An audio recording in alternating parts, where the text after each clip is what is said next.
Welcome back to the Global Gaming Network. My name's Eli the Ninja, and today we've got another episode of Power Rankings. Yes, we're going to rank the top 5 high guard teams going into the season. Nah, just kidding. We're actually going to talk about a real game. It's going to be Counter-Strike 2. This is a little bit different than the normal Power Rankings. It's actually not the top 5, but instead the 6 through 10 teams, because honestly, the top 5 hasn't changed all that much. But joining with me today to talk about it is going to be P. Holly. How we doing today, Patrick? P. Hollywood. And I'm doing pretty good. It feels good to be on here. It's been a minute since I've been on a Power Rankings episode. And yeah, Counter-Strike's back, and I guess better than ever. I'm excited. Yeah, there's been some pretty crazy results. A new team that we're going to talk about a little bit. But you know what? Let's just jump into the list and start out with number 10. We'll work our way up to 6. So number 10 on the list is actually going to be Team Liquid. This is a close race for 10th between 3D Max, G2, Aurora. I mean, there's a lot of teams that could have been in this spot, but Team Liquid actually got the edge. Right now, they're actually playing in the IEM Krakow tournament. They just beat Ninjas in Pajamas, so solid start to the tournament for them. But they don't have NAF right now. And honestly, I'm not sure yet if a Liege is better than Twists was for this team. How do you see this team right now, Pat? Oh boy, Team Liquid is really honestly a special one because obviously like they have Eli, which is our North American all-star, so we always got to give some credit to them. But yeah, the NAF situation is weird for them because like NAF has, you know, in the past was a tremendous player, and it feels like lately it's kind of been showing in his gameplay and in their calling that maybe he's just not all there yet. And the situation where he's stepping back and we don't exactly know what's going on with him per se, if he's getting replaced or whatever it is. But Team Liquid as a whole has felt a little underwhelming with the when you had Eli and Twist switch spots, we kind of thought like, oh, maybe it would be like an even trade, but it seems like FaZe has really been the one that gained the most from getting Twist. But Eli has been popping off. The problem with Team Liquid is like, I don't even really know if I put them at 10th here because it's kind of strange that, you know, somebody like G2 doesn't beat the cut above them because their play calling has always seemed a little strange. You're having to always have these pop-off players happen for Team Liquid for them to even gain a chance of winning, which is normally a lead, right? Like he's kind of that star, but Ultimate has been underperforming on the ops, sadly, and like that's a key factor you have to have as a team because we've seen it with teams like Vitality, with Falcons, with Fury, any of those. Their op player is got to be a star, and that really propels them to the next level. So we'd like to see some improvements there. The step in for NAF honestly had a very great performance here against Ninjas in Pajamas, so it seems like they have stepped up their game. But for them to really gain to that next level, I think they're going to need a couple more changes besides just NAF. Interesting analysis. Yeah, I think we're playing with Crimbo today, who got the call up from Team Big. And like you said, he actually popped off. He was one of the leading stars in at least the first map that I was able to watch before we came in here for the recording. But yeah, it's interesting. They ended up coming in 10th. They did beat out G2, I think just by having more consistent results. They did finish a lot of thirds, top 4s, top 6 and A tiers, and even some S tiers.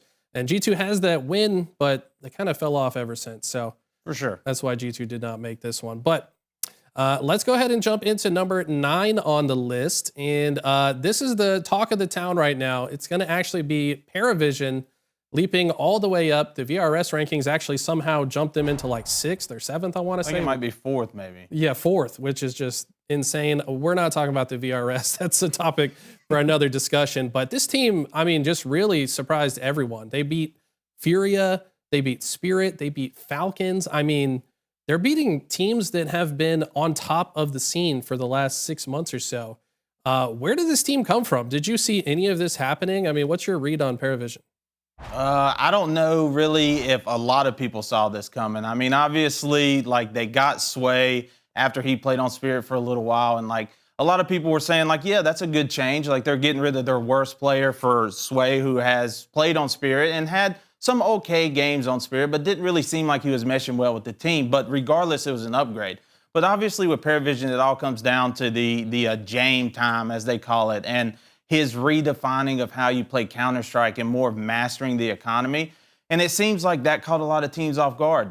Teams like Spirit, teams like Fury, and obviously like Falcons. It's like normally you're used to playing that more aggressive style. They're not going to save as often. They're more going to try to retake their sites, as to where Parivision is just like, hey, you know, we're going to take a step back. We're going to save these 4 rifles or this op in a rifle or whatever. And we're not going to try to make that play. We're thinking 5 steps ahead.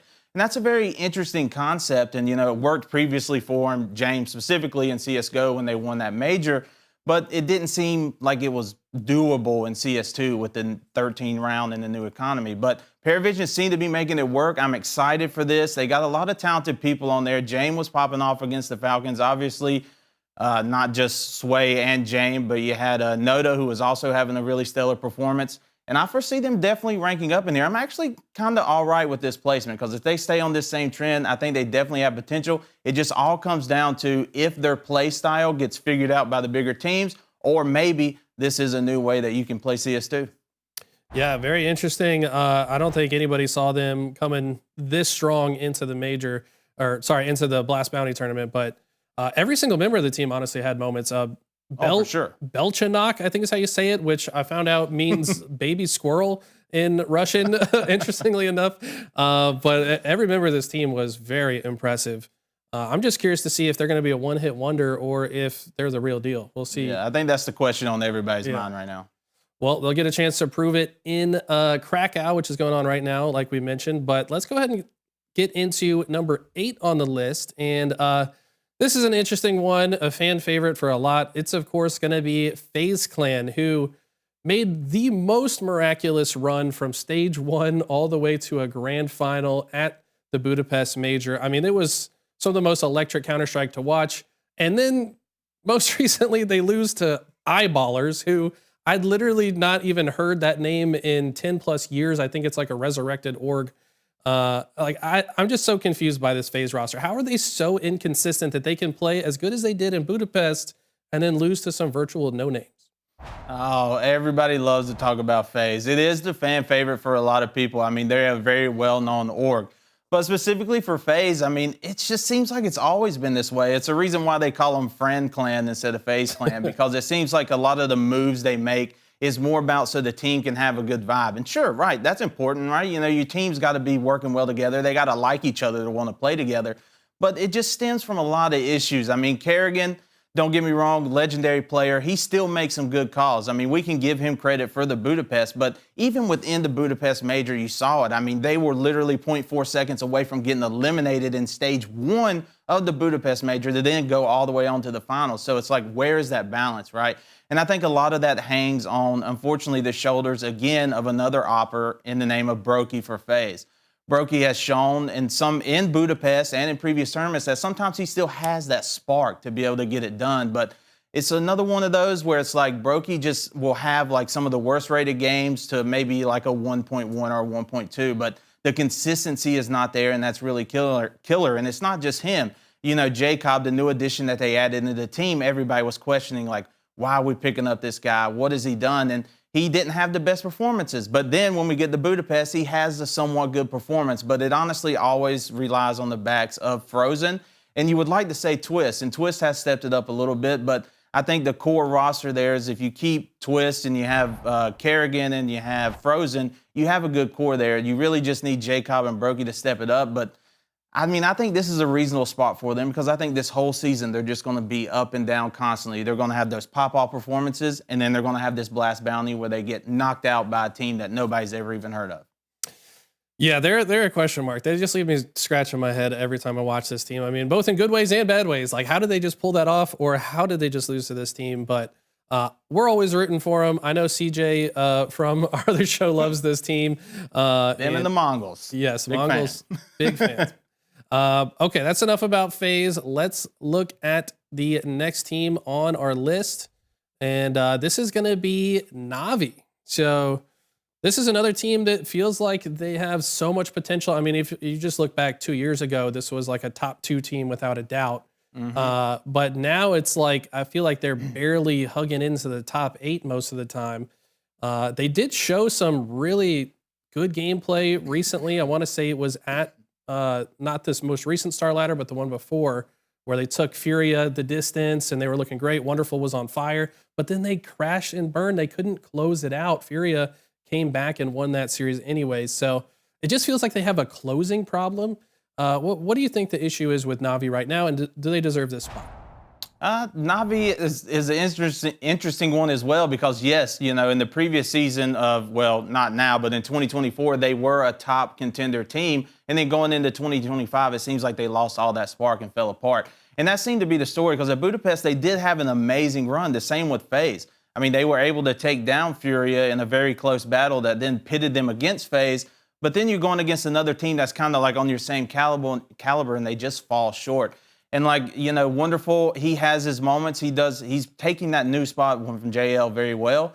But I think the calling is a big problem here for Navi with Alexi B. And it just seems like a lot of times they're just lost in the sauce. And he has his moments. He is a great player. And the thing is their core whole roster is really good. Like, I don't think I would replace anybody on that team. I think they all have what it takes to be a top caliber team. It just comes down to that consistency, and that seems to be where they're lacking. And I think, like I said, the play calling seems to be the biggest part because they will take advantages and they will be up by heaps of rounds, but then they will just slowly throw it away by taking peaks that they shouldn't, rotating, not reading the map right and walking in the stacks and just losing rounds that they shouldn't.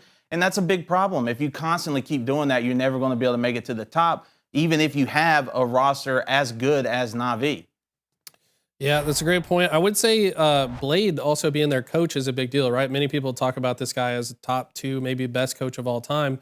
And it feels like if he just maybe spends a little bit more time working on these strategies and these play calls and working with Alexi B, and they maybe change their ways, it feels like they're playing old Counter-Strike and they need to kind of get with the times a little bit.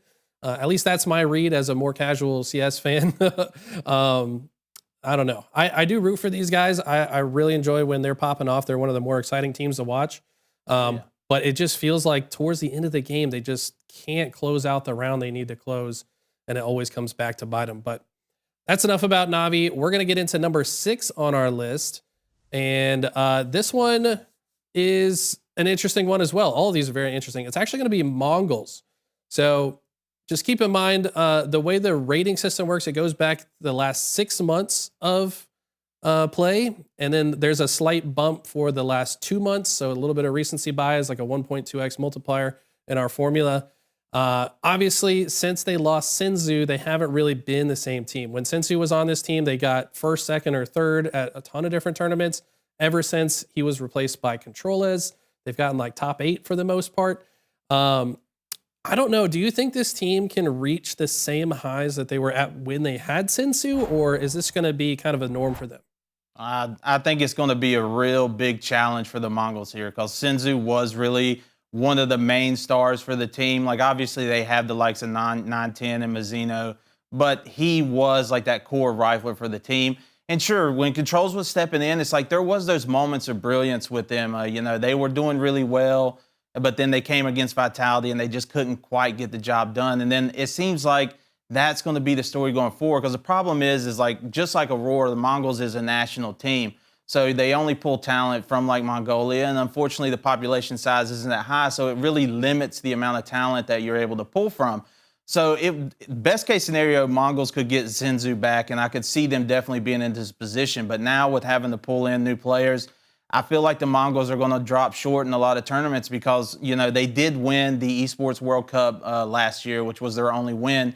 They did make it to the finals in Austin, but every time they always fell short. And with the EWC, they were able to go up against Aurora, which is not like saying their win was a fluke by no means, but they were that bracket demon team. They would be popping off in the group brackets, but then you never knew if they made it to that next step, would they be able to perform? And we saw it in Austin and they weren't. So this is a team that's it's hard. They're really hard to predict because they're all so young. The problem has always been is it seemed like maybe they weren't trying hard enough. They weren't practicing enough. I mean, they're young minds, so maybe as they mature, things will get better. But in all honesty, Mongolz are really going to have to get Senzu back if they stand a chance because even having them 6 here, which I know we got to give them their recency points, I mean, I foresee Mongolz probably dropping out of the top 10. It's going to be tough for them with this team to really get that groove that they had in 2025. Okay, yeah, bold words there, but it's hard to disagree. I mean, they haven't really been playing a lot recently. Update for them as well. They've actually got Cobra Zera now, who's going to step in place of Controles. Don't know how long that's going to last, to be honest. Hopefully they can get Senzu back. I feel like this was a really fun team to watch with Senzu. And honestly, I mean, in their defense, they haven't looked terrible with Controles. They still, in stage 3 at Budapest, got 3 wins and I think only lost to 1 team. So they still got top 8, even with Control-as, but that's still a pretty far jump from where they once were.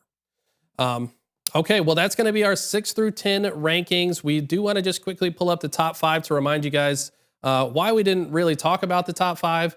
Vitality, Falcons, Furia, Spirit, Mongolz. I mean, these have not really moved a lot since, the last 6 months, I would say. Falcons has definitely been on a bit of an upward trend. They're very consistently getting, second place now, but they just can't win no matter who they play against, even if it's Parivision, apparently. But just looking at these top 5, do you have any thoughts about these or any teams that should be moved?